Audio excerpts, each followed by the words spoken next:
अस्सलाम वालेकुम। Chapter number 18 topic है मेल रिप्रोडक्टिव सिस्टम और मेल रिप्रोडक्टिव सिस्टम के पैराग्राफ की लास्ट लाइन को हम डाइसेक्ट करेंगे in terms of MDCAT. तो सेकंड लास्ट जो लाइन है जिसमें लिखा हुआ है fluid secreted by Sertoli cells provides liquid medium protection and nourishment to sperms while they are in the tubules। तो आए इसी लाइन की टर्मिनोलॉजी को और इसके सियाको सबाक को हम डिटेल डिस्कस करते हैं।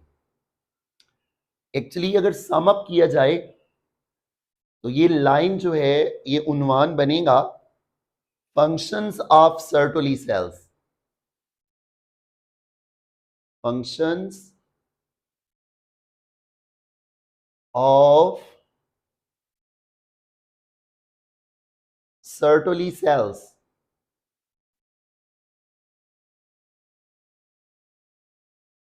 या role of Sertoli cells within the testes। My very dear students, spermatogenesis एक मेल के गोनेड्स में होने वाला ये डेवलपमेंटल प्रोसेस जो है प्यूबर्टी पे स्टार्ट होता है।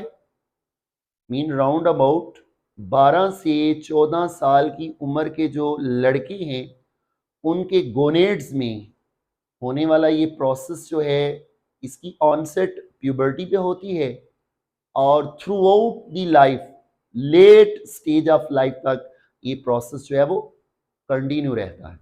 तो दैट्स वाई स्पर्मेटोजेनेसिस जो है वो एक कंटिन्यूअस प्रोसेस है। तो याद रखिएगा स्पर्मेटोजेनेसिस 3 प्रोसेस की इंटीग्रेशन का नाम है। One is mitosis, the other is called meiosis, the third is called spermiogenesis. तो इन्हीं स्टेजेस में और इन्हीं प्रोसेसेस में इंटीग्रेशन जो है उस स्पर्मेटोजेनेसिस की सक्सेसफुल एग्जीक्यूशन है। तो इन्हीं तीनों स्टेजेस को डायरेक्टली और इनडायरेक्टली जो सेल्स अफेक्ट करते हैं वही हैं सर्टोली सेल्स। तो याद रखिएगा स्पर्मेटोजेनेसिस का जो प्रोसेस है वो हार्मोनल कंट्रोल में है और इन्हीं सर्टोली सेल्स के कंट्रोल में है। मसलन अगर हम प्यूबर्टी के स्टार्ट की बात करें कि मेल की प्यूबर्टी जब स्टार्ट होती है और स्पर्मेटोजेनेसिस का जो प्रोसेस स्टार्ट होता है तो गोनेडोट्रोपिन रिलीजिंग हार्मोन वो पहले हार्मोन हैं जो हाइपोथैलेमस से रिलीज होते हैं, एंटीरियर पिट्यूटरी को आकर स्टिमुलेट करते हैं तो गोनेडोट्रोपिक हार्मोन रिलीज होते हैं जिन्हें हम FSH और LH कहते हैं। तो GnRH, FSH, LH, testosterone, estrogen, inhibin और एक्टिवन ये वो बुनियादी और कलीदी हार्मोन्स हैं जो स्पर्मेटोजेनेसिस को कंट्रोल और रेगुलेट करते हैं। तो आए स्पर्मेटोजेनेसिस की जो वेरियस स्टेजेस हैं वो कैसे अफेक्ट होती हैं इन्हीं सर्टोली सेल से और कैसे सर्टोली सेल्स जो हैं डिफरेंट स्टेजेस के जो स्पर्मेटोजेनिक सेल्स होते हैं उनको सपोर्ट देते हैं। तो स्पर्मेटोजेनेसिस का और सर्टोली सेल्स का चोली दामन का साथ है। तो स्पर्मेटोजेनेसिस के प्रोसेस की तस्वीर में सर्टोली सेल्स कैसे रंग भरते हैं इन्हीं 3 फंक्शन की रोशनी में हम रेफरेंस बनाकर स्पर्मेटोजेनेसिस को इनका 1 बाय 1 रोल डिस्कस करेंगे। तो माय वेरी डियर स्टूडेंट्स, अगर हम टेस्टिस के अंदर सेमिनिफरस ट्यूब्यूल्स का क्रॉस सेक्शन करें, ट्रांसवर्स सेक्शन करें और चौड़ाई के रुख उसको देखें तो वो स्फेरिकल, राउंड और ओवल सेक्शन होता है। उसी ओवल और राउंड सेक्शन का थोड़ा सा पोर्शन ये आपके सामने कटा हुआ है और उसको जूम आउट किया हुआ। तो याद रखना इस डायग्राम में ये जो ब्लू लाइन है, ये जो ब्लू लाइन है, इसे जर्मिनल एपिथेलियम कहते हैं। इसी जर्मिनल एपिथेलियम में दो टाइप के सेल हैं, one is called somatic cell और इन्हीं सोमैटिक सेल को सर्टोली सेल्स कहते हैं। और जो दूसरी टाइप के सेल हैं जर्मिनल एपिथेलियम में, वो जर्म सेल्स हैं। स्टार्ट में वो प्राइमोर्डियल जर्म सेल्स की फॉर्म में होते हैं और वो अनडिफरेंशिएटेड होते हैं। तो यही अनडिफरेंशिएटेड प्राइमोर्डियल जर्म सेल्स जो है डिफरेंशिएट होकर स्पर्म मदर सेल्स बनाती हैं, जिन्हें हम स्पर्मेटोगोनिया कहते हैं। तो स्पर्मेटोगोनिया और सर्टोली सेल्स ये दो टाइप के नॉन जर्म सेल्स और जर्म सेल्स हैं जो जर्मिनल एपिथेलियम बनाते हैं।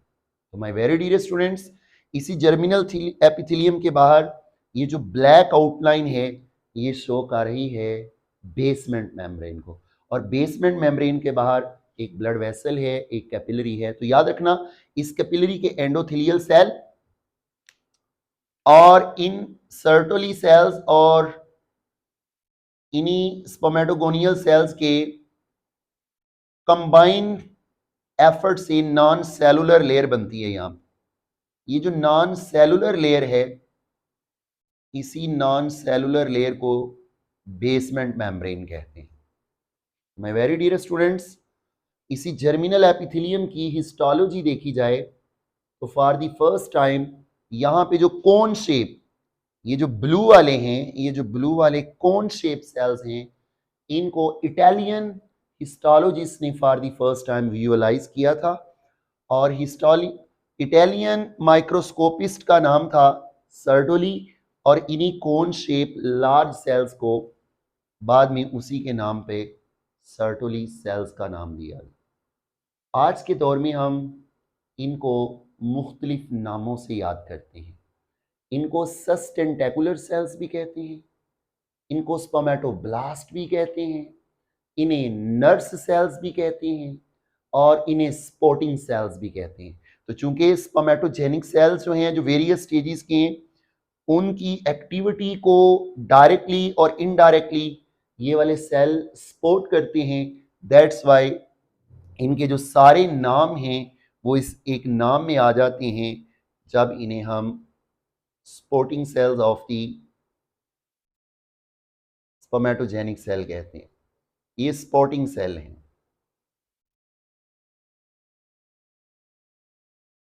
ये ऐसी ही बात है जैसे नर्वस सिस्टम के अंदर हमारे जो न्यूरॉन्स हैं, उनको सपोर्ट करने के लिए, प्रोटेक्शन के लिए, नरिशमेंट के लिए न्यूरोग्लायल सेल्स होते हैं, ग्लायल सेल्स होती हैं। सेम इस तरह टेस्टिस में स्पर्मेटोजेनिक सेल्स को सपोर्ट करने के लिए डिफरेंट और वेरियस स्टेजेस के जो स्पर्म सेल्स हैं, उनको सपोर्ट और नरिश, प्रोटेक्शन और लिक्विड मीडियम प्रोवाइड करने के लिए सपोर्टिंग सेल्स होते हैं सर्टोली सेल। सेम इसी तरह अगर हम फीमेल गोनेड्स की बात करें तो मेल टेस्टिस में सपोर्टिंग सेल है सर्टोली सेल, और फीमेल के गोनेड्स के अंदर, फीमेल की ओवरीज के अंदर यही काउंटर पार्ट सेल्स हैं फॉलिकुलर सेल्स, जो डेवलपिंग ओवा को नरिश और प्रोटेक्ट करते हैं। तो सर्टोली सेल्स मेल के टेस्टिस में सपोर्टिंग सेल है और फीमेल की ओवरीज में, फीमेल के गोनेड्स में फॉलिकुलर सेल्स सपोर्टिंग सेल्स हैं। तो let's have a detail look about different various stages of spermatogenesis. जब एक लड़का प्यूबर्टी पे पहुंचता है तो गनेडोट्रॉफिक GnRH हार्मोन रिलीज होता है और उसके नतीजे में FSH और LH। तो याद रखना, LH जो है, जो कि मर्दों में कहलाता है ICSH। तो ICSH जो है between the seminiferous tubule, between the seminiferous tubule interstitial tissue के सेल होते हैं। यहाँ पे जो इंटरस्टिशियम होता है, उन पर्टिकुलर एंडोक्राइन सेल्स को इंटरस्टिशियल सेल्स कहते हैं। और इन्हीं सेल्स को लेडिंग नामी साइंटिस्ट ने डिस्कवर किया था। तो दैट्स वाई ये इंटरस्टिशियल सेल्स जो हैं वो लेडिंग सेल्स भी कहलाते हैं। तो यही लेडिंग सेल्स या सेल्स ऑफ लेडिंग जो हैं, ये एक बड़ा इंपॉर्टेंट मेल हार्मोन रिलीज करते हैं जिसे हम टेस्टोस्टेरोन कहते हैं। तो एक्चुअली ये androgen secreting endocrine cells of the testis हैं, इनको आकर स्टिमुलेट करता है ICSH। तो LH मर्दों में इसी वजह से कहलाता है ICSH। तो ICSH की मौजूदगी में यहाँ से ये ब्लड के अंदर रिलीज करते हैं टेस्टोस्टेरॉन। तो यही टेस्टोस्टेरॉन जो है सक्सेसफुल प्रोडक्शन ऑफ स्पर्म्स में अपना किरदार अदा करता है। तो सेम इसी तरह जो FSH हार्मोन है, वो FSH हार्मोन इन सर्टोली सेल्स को आकर स्टिमुलेट करता है। तो यही सर्टोली सेल्स ब्लड के अंदर डिफरेंट हार्मोन रिलीज करते हैं। इस पे हम बात करेंगे बाद में, मगर सबसे पहले हम बात करेंगे ये सर्टोली सेल्स यहां पे एंड्रोजन बाइंडिंग प्रोटीन रिलीज करती हैं।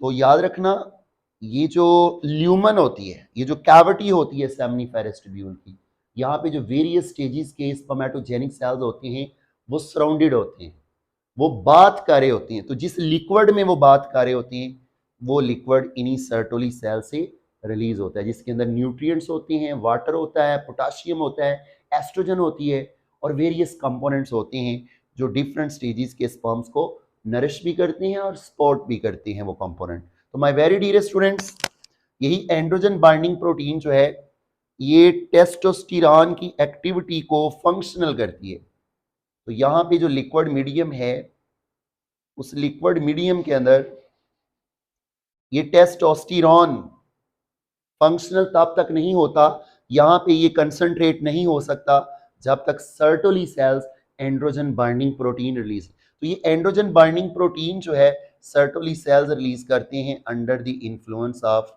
Follicular stimulating hormone. FSH की मौजूदगी में ABP रिलीज होती है और ABP टेस्टोस्टेरॉन की एक्टिविटी को एनहांस करती है। फिर यही टेस्टोस्टेरॉन प्राइमरी स्पर्मेटोसाइट और सेकेंडरी स्पर्मेटोसाइट्स की जो स्टेजेस हैं उनको नेक्स्ट स्टेजेस के अंदर कन्वर्ट करने में हेल्प आउट करता है।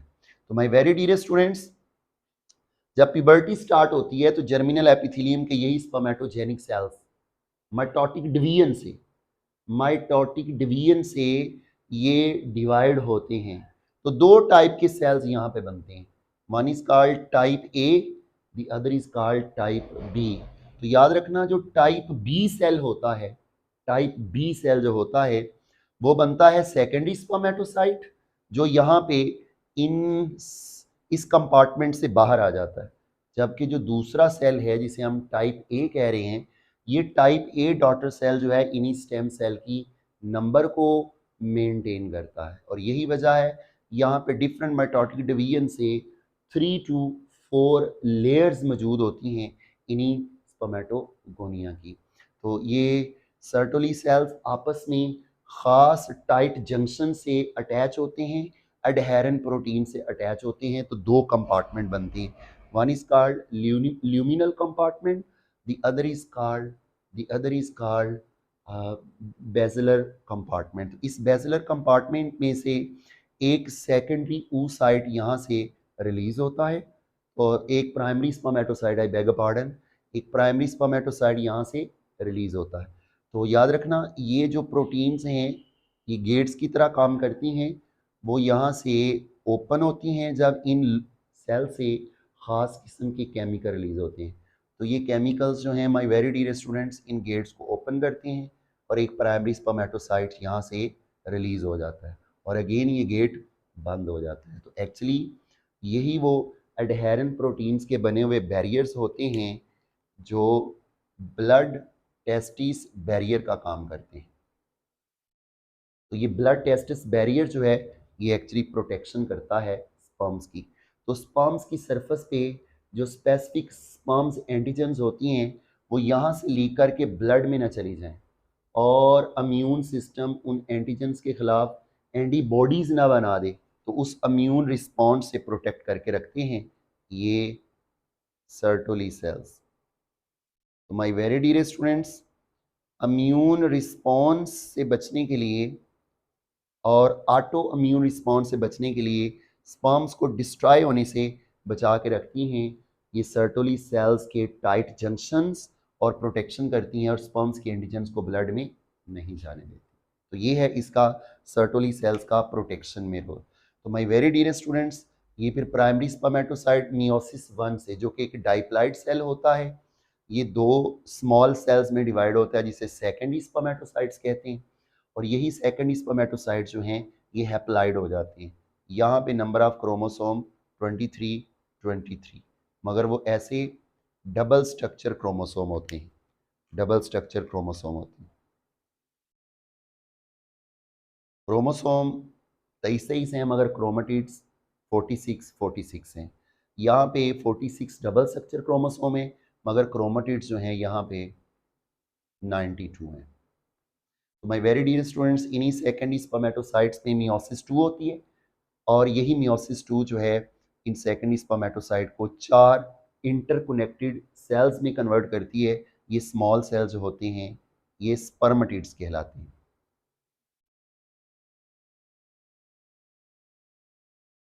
तो स्पर्मेटिड्स जो होते हैं अनडिफरेंशिएटेड स्पर्म सेल्स होती हैं। अभी इनकी टेल, मिड पीस और हेड नहीं बना होता। इन्हीं स्पर्मेटिड्स को फाइनली फिजिकली मैच्योर स्पर्म्स में कन्वर्ट करने वाले प्रोसेस का नाम है स्पर्मियोजेनेसिस। स्पर्मियोजेनेसिस।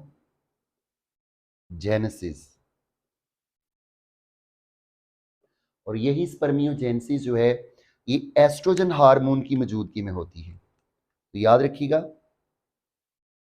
ये एस्ट्रोजन हार्मोन कैसे बनता है, आए इस पे बात करते हैं। और ये सर्टोली सेल इसमें क्या रोल प्ले करते हैं। तो सर्टोली सेल्स के अंदर याद रखिएगा पहले बनता है एंड्रोजन। ये एंड्रोजन को कन्वर्ट करते हैं एस्ट्रोजन के अंदर। एस्ट्रोजन को एंड्रोजन को एस्ट्रोजन में कन्वर्ट करने का जो एंजाइम है, एंड्रोजन को कन्वर्ट किया जाता है एस्ट्रोजन। तो जो एंजाइम इन्वॉल्व है उसका नाम है अरोमाटेज। तो ये अरोमाटेज एंजाइम जो है वो सर्टोली सेल्स बनाते हैं और यही सर्टोली सेल्स अरोमाटेज एंजाइम एफएसएच की स्टिमुलेशन के नतीजे में बनाते हैं। तो एफएसएच इन सेल्स को स्टिमुलेट करता है तो अरोमाटेज बनता है और यही अरोमाटेज एंड्रोजन को एस्ट्रोजन में कन्वर्ट करता है और इसी एस्ट्रोजन की मदद से यहाँ पे स्पर्मियोजेनेसिस होती है। तो इन्हीं इंटरकनेक्टेड स्पर्मेटिड्स का जो एक्स्ट्रा साइटोप्लाज्म होता है उसको भी एनगल्फ और फेगोसिटाइज करते हैं ये वाले सर्टोली सेल्स। तो याद रखना, जब ये मैच्योर स्पर्म सेल्स डिटैच होते हैं नरिशमेंट के बाद, अपनी फिजिकल मैच्योरेशन के बाद डिटैच होकर ल्यूमन में आते हैं, तो इस प्रोसेस को कहते हैं स्पर्मिएशन। स्पर्मिएशन। तो स्पर्मिएशन से लेकर स्पर्मियोजेनेसिस और स्पर्मियोजेनेसिस से पहले जो मियोसिस 1 और मियोसिस 2 और मियोसिस 1 और मियोसिस 2 से पहले जो माइटोटिक फेजेस होती हैं स्पर्मेटोजेनेसिस के, इन तमाम स्टेजेस को डायरेक्टली और इनडायरेक्टली जो सपोर्ट करते हैं वो यही सर्टोली सेल्स करते हैं। तो दैट्स वाई अभी फिर इसको हम इन्हीं कॉन्सेप्ट्स की रोशनी में हम नाम देते हैं फ्लूइड सेक्रेटेड बाय। तो इन्हीं सेल से जो लिक्विड, मीडियम और फ्लूइड रिलीज होता है जिसमें डिफरेंट न्यूट्रिएंट्स भी हैं और डिफरेंट हार्मोन्स भी हैं, वो डायरेक्टली और इनडायरेक्टली स्पर्मेटोजेनेसिस को सपोर्ट और कंट्रोल करते हैं। Fluid secreted by Sertoli cells provide liquid medium. तो हर स्टेज के जो स्पर्मेटोजेनिक सेल्स हैं उनको लिक्विड मीडियम प्रोवाइड करते हैं सर्टोली सेल। फिर इनकी प्रोटेक्शन करते हैं, इम्यून रिस्पॉन्स से बचा के रखते हैं। स्पर्म की सरफेस पे जो एंटीजन्स होती हैं वो यहाँ से लीक होकर ब्लड में ना चली जाएं, तो यहाँ पे ब्लड टेस्टिस बैरियर होता है जो सर्टोली सेल्स को आपस में अटैच करके रखता है एडहेरेंट प्रोटीन्स, और यहाँ से स्पर्म्स की एंटीजन्स लीक होकर ब्लड में नहीं जाती। सेम इस तरह यही ब्लड टेस्टिस बैरियर जो है इंटरस्टिशियल फ्लूइड और ल्यूमिनल फ्लूइड की कंसंट्रेशन को डिफर भी करता है। Very very important.